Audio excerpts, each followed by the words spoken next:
Facebook কিংবা TikTok কিংবা YouTube যেখানেই ঢুকি না কেন আজকাল সবাই ক্যান্ডেল বানাচ্ছে এবং সবাই এই হ্যান্ডমেড কুন্দনের চুড়ি বানাচ্ছে। আমি তো সেই 2020 সাল থেকেই বানাচ্ছি, তবে আজকাল আমার এগুলো বানাতে কেমন একটা লজ্জা লজ্জা লাগে। সবাই মনে করবে যে আমি সবাইকে দেখে দেখে বানাচ্ছি নাকি কি করতেছি, মানে এটা হচ্ছে আমার থিঙ্কিং। পরে আমি চিন্তা করলাম যে আচ্ছা, আমি বানাই সেই 2020 সাল থেকে আর সবাই বানাচ্ছে এখন। আর আমার এই হ্যান্ডমেড জুয়েলারির ভিডিওগুলো আপনারা অনেক পছন্দ করেন এবং অনেক আপু কমেন্ট করে আমাকে জানিয়েছেন যে তারা আমার ভিডিও দেখে শিখে তারপরে হচ্ছে তারা বিজনেস স্টার্ট করেছেন। বিষয়টা আমার কাছে অনেক বেশি আনন্দের এবং ভালো লাগার। সো ভাবলাম যে আপনারা যারা অনলাইনে এই হ্যান্ডমেড জুয়েলারির বিজনেস করছেন কিংবা করতে চান তাদের জন্য আজকে এই ভিডিওটা বানাই, এবং এর পরে পরে কিন্তু অনেকগুলো চুড়ির ভিডিও আসবে এবং আংটির ভিডিও আসবে। আর আজকে হচ্ছে একদম পুরো একটা সেট চুড়ি এবং আংটির ভিডিওটা দেখাবো। তবে কিভাবে বানাচ্ছি, কি ডিজাইন করছি সেটা আপনারা দেখে দেখে নিন। আমি একটু আজকে কাঁচামাল সম্পর্কে কথা বলবো। যারা চুড়ি বানাতে চান, চুড়ির বিজনেস করতে চান, খুবই ভালো বিষয়। তবে কোনো ভাইরাল জিনিস করা খুব একটা ভালো কাজ না, কারণ এটার ভবিষ্যৎ অনেক দূর পর্যন্ত যাবে না। কেননা কোনো জিনিস ভাইরাল হলে তা আবার হুট করে শেষও হয়ে যাবে। আপনি আপনার নতুন নতুন আইডিয়া বের করে তারপরে সেই সমস্ত কাজগুলো করতে পারেন। যাই হোক, এবার কাঁচামালের বিষয়ে আসি। এইসব কাঁচামাল আমরা কোথায় পাবো? আমি ঢাকায় থাকি এবং আমি যেখান থেকে কালেক্ট করি, যেটা সবচাইতে বড় একটা মার্কেট এই কাঁচামালের, সেটা হচ্ছে ঢাকা গাউসিয়া মার্কেটের অপোজিটে যে গায়ে হলুদের জিনিসপত্র পাওয়া যায়, এটার নাম আমি জানি না। হকার্স মার্কেটের পাশে আর কি, শাড়ির যে হকার্স মার্কেট আছে সেখানে। তো এটার নাম হচ্ছে চাষি মার্কেট, কিন্তু চাষি মার্কেট আসলে কেউ বলে না, আমি সহজে বলছি। ঢাকা গাউসিয়া মার্কেটের অপোজিটে দেখবেন যে গায়ে হলুদের জিনিসপত্র বিক্রি করছে, সেখানে বেসিক্যালি হচ্ছে আমরা এই সমস্ত জিনিসপত্রগুলো পাবো। Is and everything.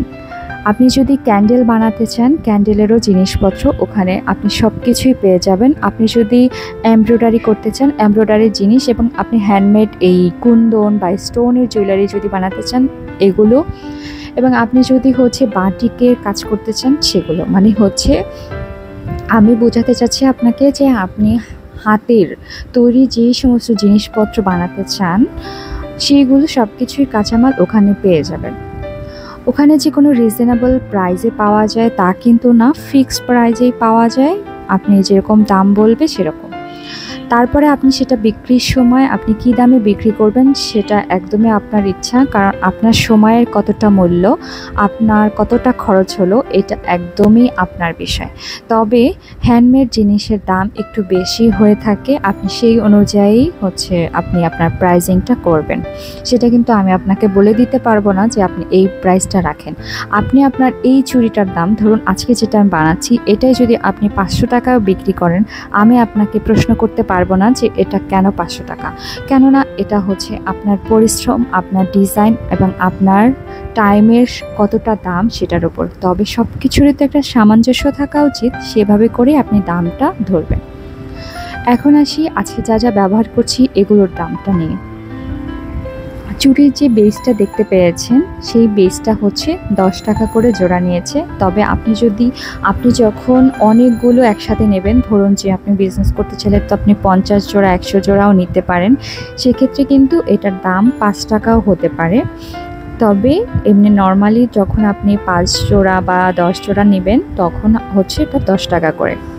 আর এখানে কুন্দন ব্যবহার করেছি 2 ধরনের। তবে কুন্দন আপনি যেই ডিজাইনটাই নেন না কেন, কুন্দনের হচ্ছে তোলা হিসেবে বিক্রি করে। কুন্দনের তোলা হচ্ছে 30 টাকা করে, যে কোনো তোলা।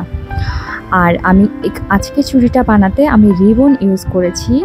এটা একটা বাচ্চার জন্য করছি, সেজন্য পিঙ্ক কালার বাচ্চাদের পছন্দ, সো পিঙ্ক কালার রিবন দিয়ে আমি এটা করছি। আর রিবন দিয়ে মেক করা অনেক ইজি।